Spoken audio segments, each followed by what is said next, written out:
Flight attendants and pilots call it the dirty sock smell, but it's far more than a stench. It's a health and safety hazard for both passengers and crew. In what's being called one of the most aggressive efforts by a major U.S. airline, Delta is replacing auxiliary power units on more than 320 planes in its Airbus fleet. The project, which is now more than 80% complete, is supposed to reduce events tied to toxic smoke, fumes, and odors leaking into the airplane's air supply.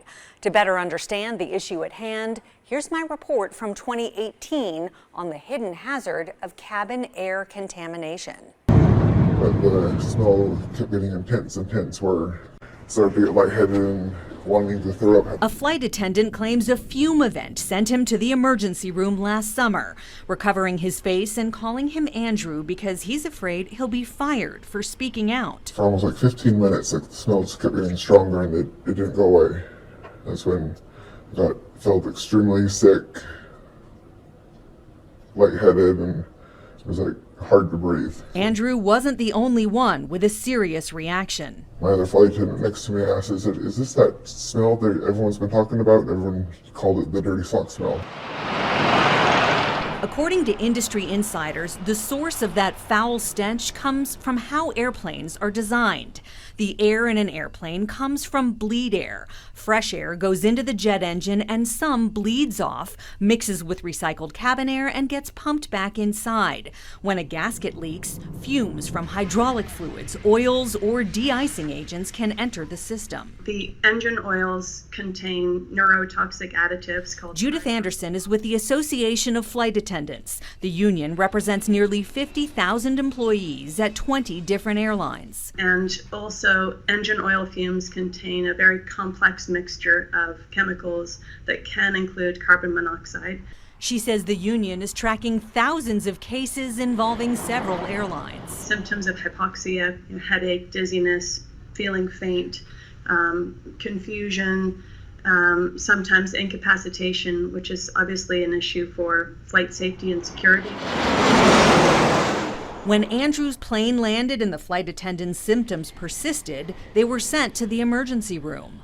I had a high level of carbon monoxide detected in my blood. Judith says the industry has known about the problem since the 1950s, and she says the solution is elementary. My 11-year-old can recognize that it doesn't make sense to compress air in an engine that can leak oil and feed that air to people in an enclosed space without putting a filter on board.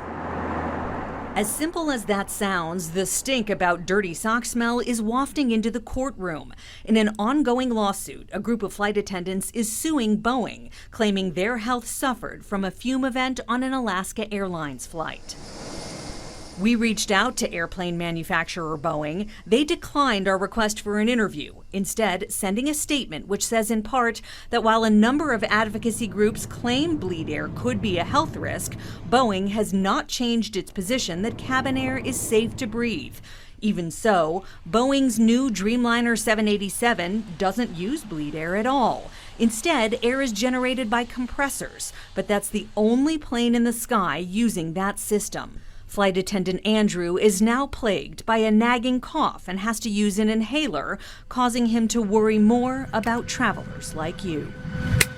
I was concerned if someone got sick, that they don't know why they got sick. My first responsibility is the safety and security of my passengers. While Delta is replacing the APUs on its Airbus A320 aircraft, other airlines are addressing the issue of toxic fumes with different strategies. United Airlines is doing proactive maintenance and seal replacements, and American Airlines is upgrading APU seals. As for the lawsuit we mentioned, where flight attendants sued Boeing over toxic fumes on an Alaska Airlines flight, that case was settled in 2019, shortly before trial, and new lawsuits have since emerged, including one that was just filed on September 3rd. That suit against JetBlue, Airbus, and power unit manufacturer Honeywell. It accuses the three corporations of conspiring to keep the severity and frequency of fume events secret from the FAA, crew members, and the flying public.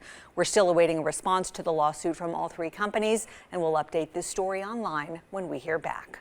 Darcy Spears, 13 Investigates.